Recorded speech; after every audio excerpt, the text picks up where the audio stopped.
É uma alegria muito grande poder estar mais uma vez com você através do encontro com a palavra. Estamos estudando o livro de Lucas do Novo Testamento. Infelizmente não poderemos abordar todo o conteúdo do livro. Veremos o máximo possível, mas não pare apenas com esse estudo. Leia todo o Evangelho de Lucas e as apostilas nos estudos que agora estão disponíveis para você. Faça do final do programa o início do seu estudo bíblico. Lembre-se que o propósito desse curso é estimular a leitura e o estudo da Bíblia por pessoas leigas. Observe no Evangelho de Lucas aquelas passagens que não foram registradas no Evangelho de Mateus. Existem ensinos de Jesus maravilhosos para você explorar. Um exemplo é o capítulo 12 e a parábola do rico insensato. Esta parábola foi a resposta de Jesus para um homem que se aproximou dele e disse: Mestre, dize a meu irmão que divida a herança comigo. Fica claro que esses dois irmãos estavam brigando por causa de bens materiais, e Jesus disse: Homem, quem me designou juiz ou árbitro entre vocês? Cuidado!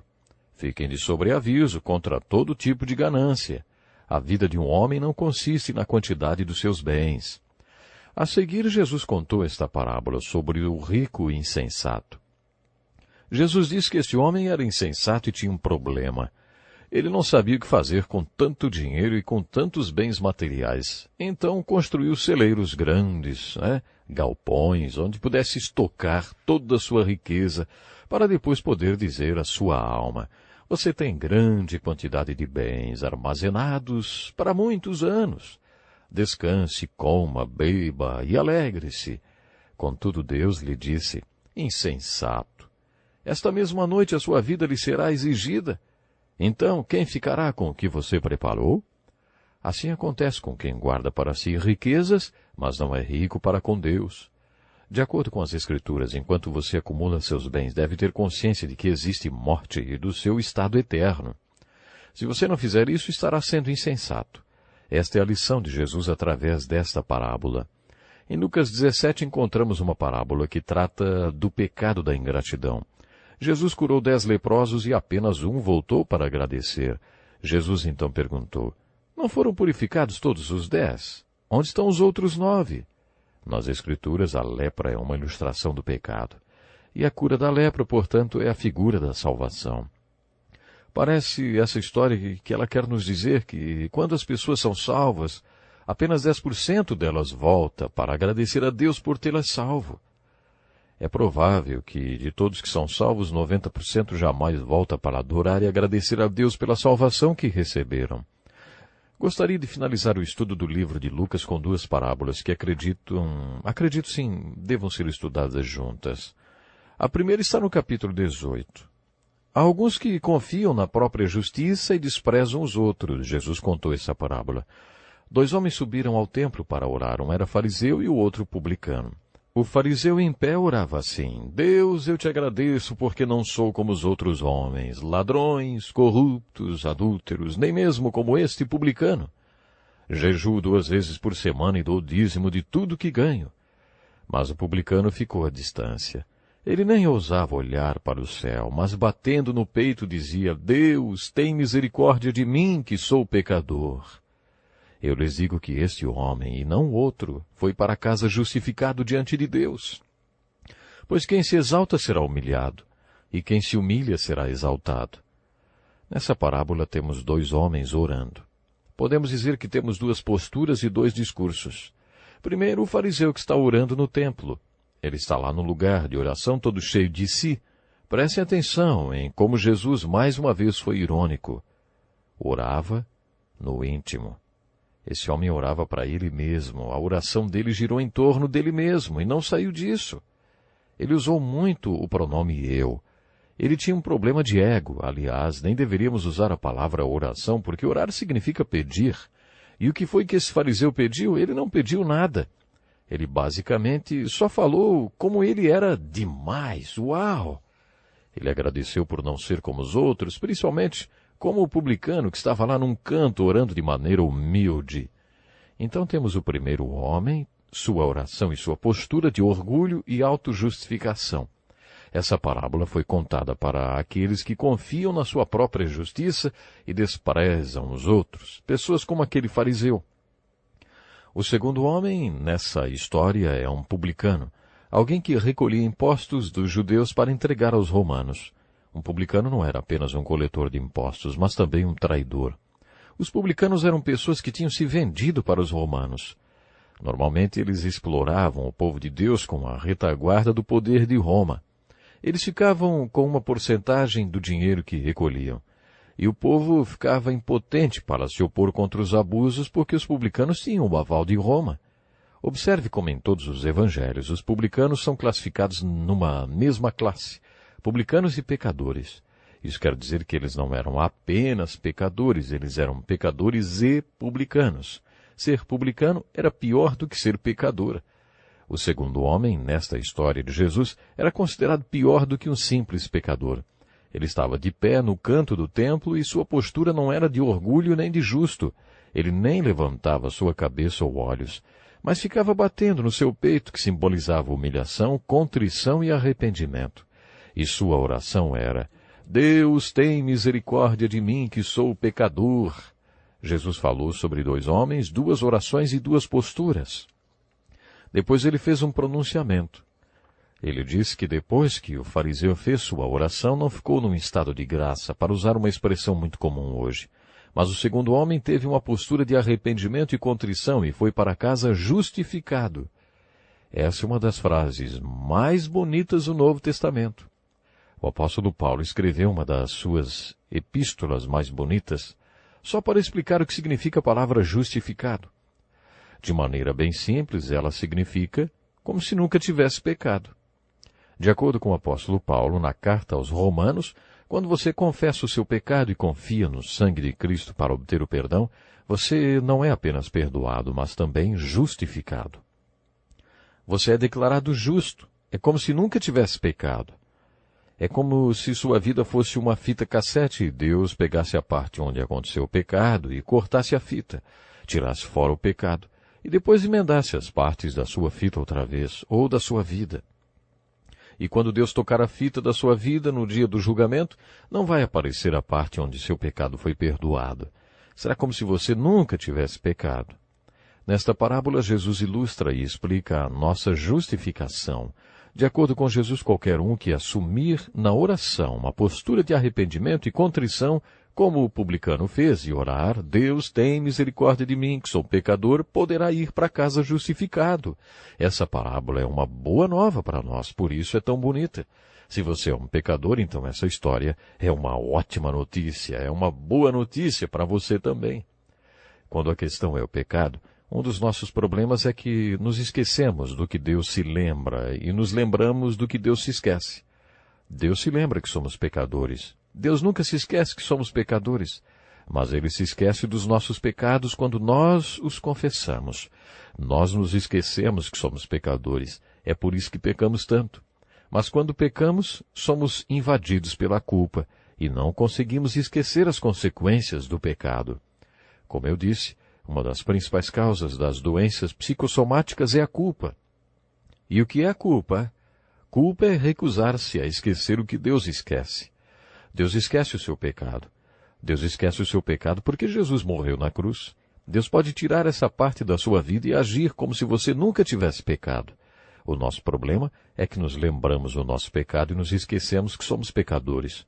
Mas esta parábola do fariseu e do publicano está nos dizendo que devemos nos lembrar do que Deus se lembra, nunca confiar na nossa própria justiça, nunca esquecer que somos pecadores. Você pode ser um pecador salvo pela graça, mas continua sendo um pecador. Você sempre será um pecador. Você já reparou que um alcoólatra em recuperação sempre se apresenta como um alcoólatra? Ele pode estar sóbrio há 40 anos, mas mesmo assim se considera um alcoólatra. De acordo com as Escrituras, somos pecadores. E mesmo quando somos salvos pela graça, não deixamos de ser pecadores. Na primeira carta de João, capítulo 1, lemos: se afirmamos que estamos sem pecado, isto é, fora da natureza pecaminosa, enganamos a nós mesmos. Se afirmamos que não temos cometido pecado, fazemos de Deus um mentiroso e a sua palavra não está em nós. Mas a boa notícia é que, se confessarmos os nossos pecados, Ele é fiel e justo para perdoar os nossos pecados e nos purificar de toda injustiça. Essa é uma boa nova ensinada na parábola do fariseu e do publicano. Algumas parábolas de Jesus foram acontecimentos reais. Essa do capítulo 18 pode muito bem ter acontecido. Pode ser que Jesus, no caminho de Jericó, em visita ao templo em Jerusalém, tenha observado toda aquela cena.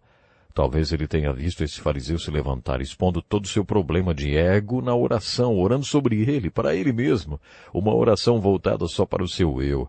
Talvez Jesus tenha realmente visto o publicano no canto do templo assumindo sua postura de contrição e arrependimento, batendo no peito e se humilhando, achando que ninguém o ouviria a não ser Deus. Deus, tem misericórdia de mim, porque sou pecador. O capítulo 19 do Evangelho de Lucas relata o que pode ser tanto uma parábola como um acontecimento histórico. Quando Jesus foi para Jericó, foi para passar apenas 3 dias. A essa altura do seu ministério, ele era muito conhecido e todos queriam vê-lo. Os líderes religiosos tinham preparado uma reunião e quando Jesus entrou em Jericó, estava tudo pronto. Havia um homem em Jericó chamado Zaqueu, o chefe dos publicanos. Todos o conheciam e o odiavam. A Bíblia conta que ele era baixinho, Jesus vinha pela rua e era quase como se fosse um desfile, as calçadas estavam cheias. Zaqueu não conseguia ver Jesus, por isso ele correu na frente da multidão e subiu numa árvore. Quando Jesus passou pela árvore, olhou para cima e disse, Zaqueu! Ele o chamou pelo nome, como se já o conhecesse antes. Talvez esse publicano seja o mesmo citado no capítulo 18, orando no templo, e talvez por isso Jesus tenha ido a Jericó. Jesus estava fazendo o acompanhamento desse novo salvo. Muitas vezes encontramos histórias na Bíblia que poderiam ser transformadas em ótimos roteiros e peças. A história de Zaqueu é mais uma delas. Eu montaria esta peça em 3 atos. O primeiro começaria com Jesus vendo Zaqueu no templo, arrependendo-se, e incluiria o dia que os dois passaram juntos em Jericó, a despeito da indignação de toda a cidade. Gostaria de ser um pintor para retratar esta cena em Jericó. Segundo o historiador judeu Joséfus, Jesus era um homem alto. Nós lemos na Bíblia que Zaqueu era baixinho. Eu gostaria de ver o quadro da cena de Jesus bem alto, andando pelas ruas de Jericó, com o braço sobre o ombro daquele baixinho, observado pela cidade, todos com narizes tortos. Sob o quadro poria uma plaquinha com as palavras do versículo 10 do capítulo 19 de Lucas. Pois o Filho do Homem veio buscar e salvar o que estava perdido. Esse seria o primeiro ato dessa peça. O segundo ato se desenrolaria na casa de Zaqueu. Não sabemos muita coisa além de que Jesus passou o dia todo na casa de Zaqueu. O conteúdo do segundo ato é selado e desconhecido para nós. Só 2 pessoas sabem o que aconteceu nessa cena. O terceiro ato inicia-se no final do dia. É muito provável que a casa de Zaqueu fosse uma mansão e que Jesus tenha deixado a casa no final da tarde. É nesse momento que Zaqueu diz, Olha, Senhor, estou dando a metade dos meus bens aos pobres e se de alguém extorquir alguma coisa, devolverei 4 vezes mais. Ao que Jesus responde, Hoje houve salvação nesta casa, porque esse homem também é filho de Abraão. Lembre-se que Abraão é o pai da fé, e todos os que têm a fé de Abraão são chamados filhos de Abraão. Eles devem ter conversado sobre o que significa arrependimento. Arrependimento significa mudança de opinião, de vontade, de coração e de direção. Arrependimento significa tomar outro rumo. Você está lembrado que João Batista não batizava ninguém até que a pessoa mostrasse frutos de arrependimento? Quando alguns religiosos procuraram João Batista para serem batizados, ele disse, Raça de víboras, quem lhes deu a ideia de fugir da ira que se aproxima? Deem frutos que mostrem o arrependimento. Mas afinal, quais são esses frutos de arrependimento? São evidências no comportamento da pessoa de que seu pensamento, vontade, coração e rumo foram mudados. Essa palavra ainda implica que a pessoa lamenta seu comportamento até então. Quais são as evidências do arrependimento? Para cada um pode ser de um jeito. No capítulo 4 de João, lemos que Jesus conversou com uma mulher e falou com ela sobre o novo nascimento como a água viva. Ele disse, quem beber desta água terá sede outra vez, mas quem beber da água que eu lhe der nunca mais terá sede. A mulher então diz, Senhor, dê-me dessa água para que eu não tenha mais sede. Foi aí que Jesus lhe disse, vá, chame seu marido e volte. E ela respondeu, não tenho marido. No linguajar de hoje, Jesus disse mais ou menos assim, Você não brinca em serviço, não? Você já teve 5 e o homem com quem você está vivendo agora não é o seu marido, é? Para essa mulher, arrependimento significava colocar sua vida pessoal em ordem. Você está lembrado daquele jovem rico? Aquele moço respeitado, religioso, rico, que procurou Jesus dizendo: Mestre, o que farei de bom para ter a vida eterna? Para ele, segundo Jesus, o arrependimento significaria 5 coisas. Vá, venda os seus bens e dê o dinheiro aos pobres. Depois venha e siga-me. Para o jovem rico isso significava arrependimento. Mas ele não pôde fazer isso. E Jesus ficou olhando aquele moço partir e deixou para trás a salvação porque não queria se arrepender. No dia que Jesus passou com Zaqueu, deve ter dito, caso Zaqueu fosse mesmo o publicano que fez a oração relatada no capítulo 18 de Lucas, ele deve ter dito: Zaqueu, aquela oração que você fez foi realmente sincera? E agora, o que você vai fazer em relação a todas aquelas pessoas de Jericó de quem você tirou dinheiro? Arrependimento significa fazer alguma coisa com relação a isso. Talvez Jesus tenha falado isso, e Zaqueu, que tinha se tornado muito rico como um publicano, teria que tomar uma nova posição. Talvez Jesus tenha falado: Zaqueu, arrependimento significa você devolver o dinheiro. Jesus falou para o jovem rico largar o dinheiro e falou para Zaqueu fazer o mesmo. Quando Jesus falou para aquele jovem rico, religioso e respeitado na comunidade, talvez até um advogado, que ele deveria dar seus bens aos pobres, como sinal de arrependimento, o jovem não pôde fazê-lo.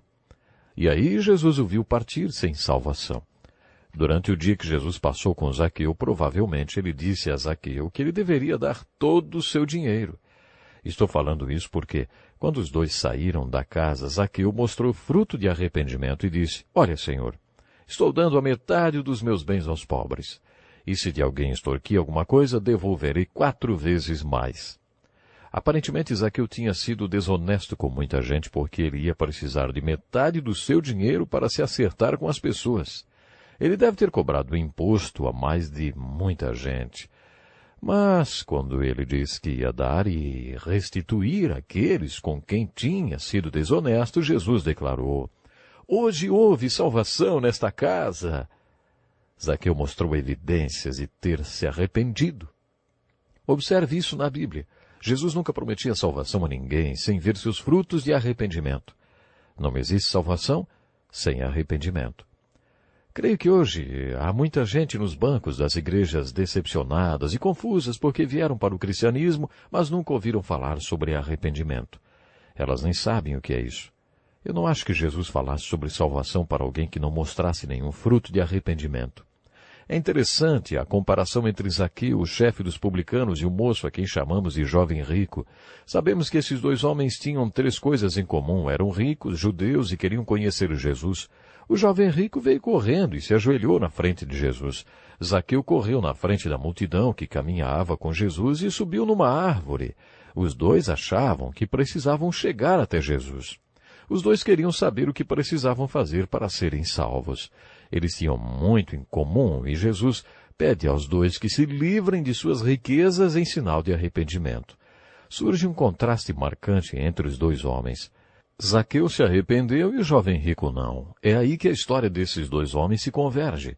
Na parábola do fariseu e do publicano temos a mensagem da graça. Eu e você somos salvos pela graça e não pelas obras. Aprendemos isso no capítulo 18 de Lucas, quando Jesus falou daqueles que confiam na sua própria justiça e desprezam os outros. Cuidado, não interprete erroneamente as Escrituras. Você não pode comprar sua passagem para o reino de Deus, nem a salvação distribuindo seu dinheiro por aí. Assim você estaria confiando na sua própria justiça. Você não é justificado pelo que já conquistou, nem pelo que já fez, mas pela graça de Deus. Paulo fala bem claramente sobre isso no livro de Romanos. A única maneira dos pecados serem perdoados, a única maneira pela qual você pode declarar que é justo aos olhos de Deus é pela graça. Se não fosse assim, por que Deus iria desfocar o céu e mandar Jesus Cristo ao mundo para ser pregado numa cruz? Quando Jesus orou: Pai, se queres, afasta de mim este cálice, o Pai olhou lá de cima para o seu filho e disse: Não é possível, você tem que morrer na cruz, meu filho. Uma vez que Deus mandou seu filho para morrer na cruz, não faz sentido dizermos para Deus: Olha, Deus, o Senhor não precisava ter feito isso porque eu mesmo posso me salvar cumprindo os 10 mandamentos e fazendo coisas boas. Em vários textos, Paulo afirma que a salvação não pode ser conquistada por meio de obras, caso contrário, Cristo teria morrido em vão. Por isso, a única maneira de sermos justificados é pela graça de Deus, confessando a Ele: sou pecador, Senhor, tem misericórdia de mim. Isso foi ensinado na parábola do fariseu e do publicano e também ilustrado na conversa que Jesus teve com Zaqueu. Quando comparamos Zaqueu com o jovem rico, chegamos à seguinte conclusão. O jovem rico era um homem religioso íntegro, de moral indiscutível, respeitado em toda a comunidade, mas que não se arrependeu. Então podemos afirmar que, a não ser que ele tenha se arrependido mais tarde, ele não foi salvo. De acordo com o Novo Testamento, se ele não se arrependeu depois, hoje ele está no inferno. Mesmo sendo corrupto, não sendo religioso, talvez sem nenhum respeito nem integridade, Zaqueu se arrependeu, o que significa que ele foi salvo e que hoje está no céu. Você percebe o tremendo contraste entre esses dois homens? O que vemos repetidas vezes no Evangelho é: dois homens sentados num banco de igreja, qual deles você é? Você é rico, jovem, respeitado, mas confia na sua própria justiça para ser salvo? De acordo com o Novo Testamento, este é um terreno muito perigoso. Por outro lado, não importa se você é rico, jovem e respeitado, ou se é um Zaqueu, será que você está disposto a tomar uma atitude de arrependimento e dizer para Deus: Senhor, sou um pecador, tem misericórdia de mim? Você está disposto a colocar a sua fé e confiança no fato de que Jesus Cristo morreu na cruz para que você fosse salvo? Quantas verdades temos aprendido para nossas vidas com a palavra de Deus. São verdades que podem transformar a sua vida. São verdades que podem fazer você mudar o rumo de sua vida, levando-o a viver feliz com Deus. Vivemos num mundo onde muita gente não é feliz, onde muita gente precisa tomar remédio e mais remédio para conseguir dormir em paz ou simplesmente para conseguir dormir. Vivemos num mundo onde muita gente corre de um lado para o outro para encontrar um pinguinho de felicidade. Vivemos num mundo repleto de estresse. Mas compreendemos através desse estudo que quando abrimos o coração para o Senhor Jesus, quando nos arrependemos, quando tomamos uma atitude sincera de buscar a Deus, Ele está pronto sempre para perdoar os nossos pecados, para esquecer os nossos pecados. E é aí que podemos encontrar a verdadeira felicidade, a verdadeira paz. Pense nisso e eu convido você, esteja conosco no próximo programa. Não deixe de nos escrever, é muito importante para nós. Até o próximo encontro. Este é um estudo escrito pelo Dr. Dick Woodward, na voz do pastor Edson Bruno. Até o nosso próximo encontro com a palavra.